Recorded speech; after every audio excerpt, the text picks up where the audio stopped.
পাখা কালকে রাত্রে দরকার।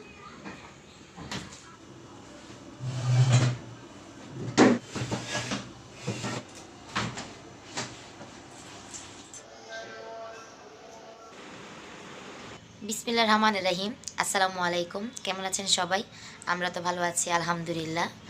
তো কালকে আর পরশু দিন আমি কোনো ভিডিও দিইনি। তো কেন ভিডিও দিইনি এটা নিয়ে আমি কথা বলবো আপনাদের সাথে। এখন বলবো না, এখন আমার অনেক কাজ বাকি, ওই কাজগুলো করিনি, তারপরে ওইটা আমি বলবো কী কারণে আমি, কি এমন একটা কারণ হয়েছে আমি 2 দিন ভিডিও দিইনি। আর এখানে একটু ক্যামেরাটা ঘুরে দেখতে পারবেন আলবি এখনও ঘুমিয়ে আছে। তো আলবি কেন এখনও ঘুমিয়ে আছে এটারও কারণ আছে, কারণ ছাড়া কোনো কিছুই না, কারণ নিয়েই সব কিছু চলে, জীবন চলে মানুষের কারণ নিয়ে। কারণ একটা কিছু হলেই কিন্তু ওইটার সাথে একটা জিনিস জড়িত থাকে যে এটার জন্য এটা হয়েছে। তো ওই কারণটাই বলবো আলবি কেন এতক্ষণ ঘুমাচ্ছে।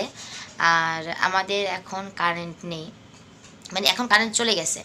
আর কালকে যেটা হয়েছে ঘটনা ওটা একটু আপনাদের সাথে শেয়ার করি, যেটার কারণের জন্য আলবি এখনও ঘুমায়। কালকে আমাদের তো আমি আপনাদেরকে বলছি যে আমাদের কার্ড রিচার্জ করতে হয়, বিদ্যুৎ বিলের কার্ড রিচার্জ করতে হয়, তো তখনই কারেন্ট আসে, না হলে আসে না বিদ্যুৎ। তো কালকে বিদ্যুতের যে কার্ড ওইটা রিচার্জ করেনি আলবির আব্বু, ওইটা শেষ হয়ে গেছে। তাও শেষ হয়েছে রাত্রের 12টার দিকে। তো 12টার দিকে যখন শেষ হয়েছে তখন তার মানে কোথাও গিয়ে রিচার্জ করার সম্ভব না, তাই আলবির আব্বু রিচার্জ করতে পারেনি। এবং আলবির আব্বুর যে অ্যাকাউন্ট থাকে বিকাশ অ্যাকাউন্ট, ওখানেও কোনো টাকা ছিল না কালকে, তাই করতে পারেনি। তো রাত্রে আমাদের এভাবে ঘুমাতে হয়েছে, মানে ঘুমাতেই পারিনি। ঘুমান মানে কি, মানে ফ্যান ছাড়া নাই, গরম এভাবে। তারপরে বৃষ্টি হয়েছিল, বৃষ্টির জন্য একটু একটু ঠান্ডা ঠান্ডা লাগছে, কিন্তু মশার কারণে আমরা মানে অনেকটাই ছিলাম বিরক্তিকর হয়ে গেছিলাম মশার জন্য। ফ্যানটা ছেড়ে ঘুমালে মানে মশাটা একটু কম লাগে। তো কালকে ফ্যান তো ছিলই না, মানে ফ্যান ছিল কারেন্ট ছিল না, ফ্যান ছিল কারেন্ট ছিল না। তো এই জন্য মানে আমরা এই মশার জন্য ঘুমাতে পারিনি। তো এই জন্য আলবি এই যে এখন ঘুমাইতেছে। তো আলবি এখন উঠে গেছে না, এখন আলবির ঘুম থেকে উঠে গেছে, আমরা উঠছি, আমরা উঠে গেছি, আলবির বাবা উঠে গেছে, কাজে চলে গেছে। তারপরে ওরা সবাই কাজে চলে গেছে, এখন আমি আম্মু আর আলবি আছি ঘরে। এখন আমি আমার কাজটা করবো, আম্মুর কাজ করতেছে রান্নাবান্না। আর আমার ঘরে যে কাজ পরিষ্কার করার ওগুলো এখন করব। আর আজকে কিছু কাপড় চোপড় ধোয়া আছে, ওগুলো একটু ধুয়ে নেব আর আপনাদের সাথে শেয়ার করবো আজকে কী কাজ করতেছি। তো চলেন আগে কাজগুলো করে নিই, তারপরে আরও কিছু কথা আছে যেটা বলবো, যে 2 দিন কেন আমি ভিডিও দিইনি ওইটাও আমি আপনাদেরকে বলবো। তো চলেন কাজগুলো আগে করে নিই। এই তো এখন কিন্তু কাজ শুরু করে দিলাম ঘরের। প্রথমে বেডটা আগে বেডের চাদরটা উঠিয়ে নিতেছি। আর এই যে দেখেন আমি এখন ট্যাবটা দেখাইতেছি, এই ট্যাবটা কিন্তু কিছুদিন আগে ট্যাবের ডিসপ্লেটা ভেঙে গেছিলো, 2বার করে ঠিক করে আনছে। একবার প্রথম ঠিক করতে হয়নি, তারপরে আবার ঠিক করে আনছে। আর এখন কিছু কথা বলবো আমি আপনাদের সাথে, একটু শুনুন কি বলি পাখার ব্যাপারে। এই দেখেন হাত পাখা, এই হাত পাখা কালকে রাত্রে দরকার পড়ছে অনেকটাই। আমি একটু করে ওদেরকে বাতাস করছি, আবার একটু ঘুমিয়ে গেছি, যখন দিয়ে গরম লাগে উঠে গেছি, আবার বাতাস করছি এটা দেয়া।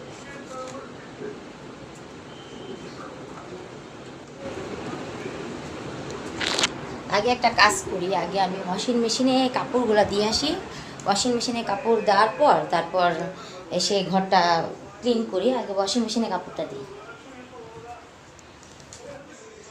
এখন আমি ভাবলাম যে আগে ওয়াশিং মেশিনে কাপড়টা দিয়ে তারপরে ঘরটা ক্লিন করি। ঘর ক্লিন করতে করতে কাপড়টাও ধোয়া হয়ে যাবে, এই জন্য ওয়াশিং মেশিনে পানি দিতে আসলাম। আর হুইল পাউডারও দিয়ে দিব যাতে কাপড় চোপড়গুলো ধোয়া হয়ে যায় তাড়াতাড়ি করে। আর এখন একটু কথা বলবো আপনাদের সাথে। এই যে দেখতে পারতেছেন এখন কিন্তু আমি দিয়ে দিছি কাপড়গুলো, যেগুলো দেওয়ার ওগুলো দিয়ে দিছি ধোয়ার জন্য। এখন মেশিনে কাপড় দিয়ে দিচ্ছি, এখন ঘরটা গুছিয়ে নিই। ঘরটা গুছানোর পর তারপরে আবার কথা বলি আপনাদের সাথে। আর এই যে ঘরের পর্দাগুলো সরিয়ে নিছি। আর এখন আসলাম ডাইনিং রুমে। ডাইনিং রুমে আমি আজকে একটু চেঞ্জ করব, ডাইনিং রুমটা একটু অন্যরকম লুক দেব ডাইনিং রুমের। আশা করি আপনাদের কাছে ভালো লাগবে। তো এই জন্য আমি সব কিছু আগে সরিয়ে নিতেছি। ডাইনিং টেবিলটা আমি এখন মুছে নেব সুন্দর করে। আমি 1-2 দিন পর পরই ডাইনিং টেবিলটা সুন্দর করে মুছে নেই, যাতে ময়লা না লেগে থাকে। দেখা যায় জানালা খোলার পর অনেক ধুলাবালি আসে, আর গেট খোলার পরও বারান্দার। অনেক ধুলাবালি এসে পড়ে, এই জন্য একদিন দুদিন পর পর মুছতে হয়। চেয়ারগুলো মুছে নিছি। এই যে আমি এখন এটাকে ঘুরিয়ে দিলাম। তো আমার মাথায় একটা বুদ্ধি আসছে যে দেখি এভাবে করে রেখে কীরকম লাগে, মানে ওইভাবে যেভাবে রাখতে চাইতেছি আমি ওভাবে যদি রাখি তাহলে কীরকম লাগবে ওভাবে করে রাখলে। ওইটাই এখন আমি গুছাইতেছি সব কিছু, যেগুলো যেগুলো এখানে খালি বোতলগুলো আছে ওগুলো সরিয়ে নিতেছি। আর এখন সব কিছু সুন্দর করে মুছে নেব। এই যেগুলো কিন্তু সরাই ফেলছি, সরানোর পর এখন এগুলো সুন্দর করে একটু মুছে নিতেছি। বললাম না ধুলাবালি এসে পড়ে বাইরের থেকে, তো এই ধুলাবালিগুলো সুন্দর করে মুছে নিতেছি। আর যেই কথাটা কালকে আমি বলতেছিলাম আপনাদের 2 দিন কেন আমি ভিডিও দেইনি, আসলে 2 দিন শরীরটা এতই অসুস্থ ছিল আর মানে কোনো ভিডিওই করিনি। তো ভিডিও কি দেব, অসুস্থর জন্য মানে ভিডিওই দেইনি। এই জন্য আমি কোনো ভিডিও করতেও পারি। তো শুক্রবারে অল্প একটু ভিডিও করছিলাম, ওইটাও শেয়ার করব আমি আপনাদের সাথে কালকে। শুক্রবারে কি ভিডিওটা করছিলাম আজকে ভাবলাম এটা দিই আমি।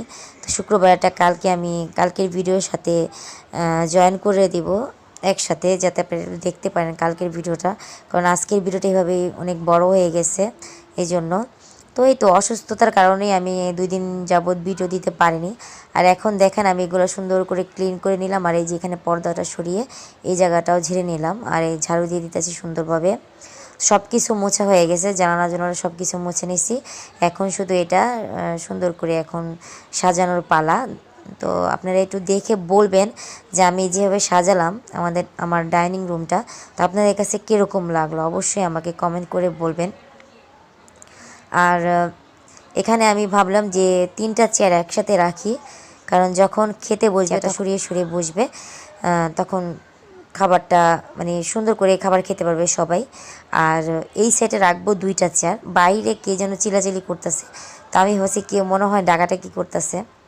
অনেক সময় আমার খালারা কিংবা আপা ডাকাটাকি করে, এই জন্য আমি দেখলাম যে কেউ না, কে দেখলাম না বাচ্চারা চিলাচিলি করতেছে। আর এই যে এখানে আমি 2টা চেয়ার রাখলাম, রেখে দেখলাম না ভালোই লাগে, খারাপ না। ঝাড়ু দিয়ে দিতেছি, একটা একটা করে টেবিল চেয়ার এগুলো রেখে দিলাম সুন্দর করে, আর ঝাড়ুও দিয়ে দিলাম। আর ওই শোকেসটাও কিন্তু আমি সুন্দরভাবে মুছে নিছি। আর এখন একটা একটা করে সব কিছু রেখে দিছি ওখানে। আর এখানে চলে আসলাম চাদর বিছানোর জন্য। চাদরটা আমি এখন বিছিয়ে নেব। আর পর্দাগুলো তো আগেই সুন্দরভাবে সব সরিয়ে নিছি, তখন মানে ওইটা ভিডিও হয়নি এই জন্য দেখাইতে পারি নাই। আর এখন এই যে বালিশের কাভারগুলো লাগিয়ে নিতেছি। তো যেটা বলতেছিলাম যে খাবার রুমটা যেটা আমি যে আইডিয়াটা করলাম যে এটা করলে কীরকম হয়, ভাবলাম আপনাদের সাথে এই জন্য শেয়ার করি। তো এই জন্য আপনাদের সাথে শেয়ার করলাম। আসলে এটার লুকটা পরেই দেখতে পারবেন, ফাইনাল লুক। খাবার রুমটা কীরকম হলো আমাকে একটু কমেন্ট করে অবশ্যই বলবেন যে আপনাদের কাছে কীরকম লাগলো। আমার কাছে তো অনেক ভালো লাগছে, আম্মুকে দেখেছি, আম্মুও বললো হ্যাঁ এখন অনেক সুন্দর হয়েছে। তো আশা করি আপনাদের কাছেও ভালো লাগবে। আর এই যে ঘরটাও কিন্তু গুছিয়ে নিছে আমি, এখন সব কিছু আস্তে আস্তে সরিয়ে নিতেছি, ঘরটাও ঝাড়ু দিয়ে দেব। আর এই যে এখানে একটা জিনিস আমি ওই যে এখন সব পাপোশগুলো সরিয়ে নিলাম আস্তে আস্তে, ঘরটা ঝাড়ু দিব তো এই জন্য ঝেড়ে নিলাম ঘরটা বিছানাটা বেড। আর এই যে এখন ঝাড়ু দিয়ে দিতেছে। আর হাতে যে আমার অন ক্লাথ এই কী বলে ডিপ ফ্রিজ আছে ওইটাতে সাজিয়ে রাখবো। আর এই যে এখন এটা ঘরের ফাইনাল লুক, কারণ ঘরটা পরিষ্কার হয়ে গেছে। এখন কুশনগুলো কিন্তু এখনও খালি আছে, কারণ কুশনের কাভারগুলো শুকিয়ে আর লাল যে কাভারগুলো আছে ওগুলো লাগাই নেই। ভাবলাম যে না ওটা লাগানোর দরকার নেই, ওগুলোই লাগিয়ে দেবো যেগুলো ধুইছি। আর এখানে বাইরের জানালাটা লাগিয়ে রাখছি, কারণ ওই যে মশার ওষুধ দেয় না ওগুলো আসছিলো, ওই জন্য গন্ধটা না আমার সহ্য হয় না, এই জন্য আমি ওটা মানে জানালাটা লাগিয়ে রাখছি। আর এখানে টিভি ছাড়া আসছিলো, আমি গান শুনতেছিলাম আর কাজ করতেছিলাম। আর যখন আজান দিছে বন্ধ করছিলাম, এখন আর আজান দেয় না, এই জন্য আবার একটু ছেড়ে গান শুনতেছি আর ভিডিও করতেছি। আর এই যে এখানে আম্মু বসে আছে, আলবি আমরা খাওয়া দাওয়া খেয়ে নিছি আর আম্মু আর আমি, আর আলবি এখনও বাকি আছে। আলবি বললো পরে খাবে, এই জন্য এখন খাচ্ছে আলবি। আর এই যে এটা ব্যালকনিতে আমার যে চাদরটা ওটা ধুয়ে শুকাত দিয়ে দিছি, এটা একটু দেখালাম আপনাদের সাথে শেয়ার করলাম। আর আম্মুদের ঘরটাও গুছিয়ে নিছি, চাদরগুলো চেঞ্জ করে দিছি আর কুশন কাভারগুলা।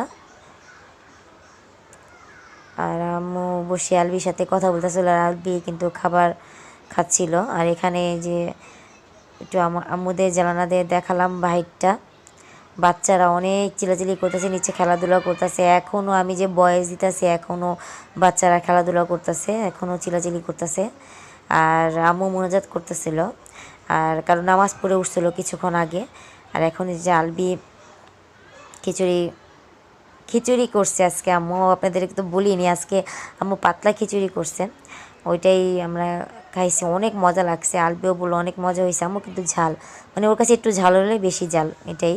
আর এই যে এখানে কুশনগুলো আমি এখানে একটু চেঞ্জ আনছি, শুধু কুশন দিয়ে দিছি এখানে দুই দিকে দুইটা চেয়ার লাগিয়ে, আরএফএল চেয়ারগুলো এখানে উপরে কুশন দিয়ে দিছি চেয়ারের, যাতে একটু সুন্দর লাগে। কুশনের কাভারগুলো যখন লাগানো হবে তখন সুন্দর দেখা যাবে। আর এখানে এই যে দেখেন আমার ফাইনাল লুক, এটা হচ্ছে আমার ডাইনিং টেবিলের ফাইনাল লুক, ডাইনিং রুমের। তো এই যে এটা কিন্তু শোকেসটা মুছে সুন্দর করে সব কিছু গুছিয়ে নিছি। আর নিচে আছে ডাইনিং টেবিলের সব কিছু এখানে গুছিয়ে রাখছি। আর এখানে একটা ভালো কথা হইতাছে, আমার অনেক আগের একটা চুরির আলনা ছিল। তো আমি কিন্তু কিছুদিন আগে ভাবতেছিলাম কাপের জন্য একটা র্যাক দরকার আমার, কাপ রাখার জন্য। তো র্যাক আমি নিয়ে আসবো বলে নিচে নামা হইতেছিল না, আনা হইতেছিল না। তো আমি ভাবলাম যখন চুরির রান্নাটা আমার কাছে আসে, তো আমি কিন্তু চুরির রান্না দিয়ে আমি কাপগুলো রাখতে পারি। তো এটা কোনো কাজেই লাগতেছিল না, কারণ চুড়ি আমি পরি না, তো আর এখানে রাখাও হয় না। এই জন্য আমি কি করলাম যে চুড়ি রান্নাটাকে ভালোভাবে পরিষ্কার করে ধুয়ে তারপরে আমি কাপগুলো রাখলাম। আর এখানে কি করছি, এখানে আমি যে ওয়ান কাটটা বললাম, যেটা লাল ওয়ান কাটটা বিছিয়ে দিছি এই ডিপের উপরে, যাতে ডিপের উপরটা জানি নোংরা না হয়, অনেক সময় ময়লা পরে নোংরা হয়ে যায় এই জন্য। আর বাহিরে যে কুশন গ্লাভগুলো ধুইছি, কাভারগুলো ওগুলো শুকা দিয়ে রাখছি। আর এখানে দেখাবো আমি যে ফ্যানটা, এই ফ্যানটা এখানে আছে, পাক ফ্যান বলে এটাকে, পাকিস্তানি পাক ফ্যান। তো এটা এখানেই আছে। আর এই সোফার রুমটা দেখি। তো আজকে আর ভিডিও বাড়াবো না, ভিডিও এখানেই শেষ করব। আমার চ্যানেলে যদি আপনি নতুন হয়ে থাকেন তাহলে চ্যানেলটাকে সাবস্ক্রাইব করে রাখবেন এবং পাশে থাকা বেল আইকনটা বাজিয়ে দিবেন। আর ভিডিওটা একটু শেয়ার করে দিবেন, আর একটা লাইক করে দিবেন ভিডিওতে। তো আজকের জন্য ভিডিও আমি এখানেই শেষ। সবাই ভালো থাকবেন, সুস্থ থাকবেন, আল্লাহ হাফেজ।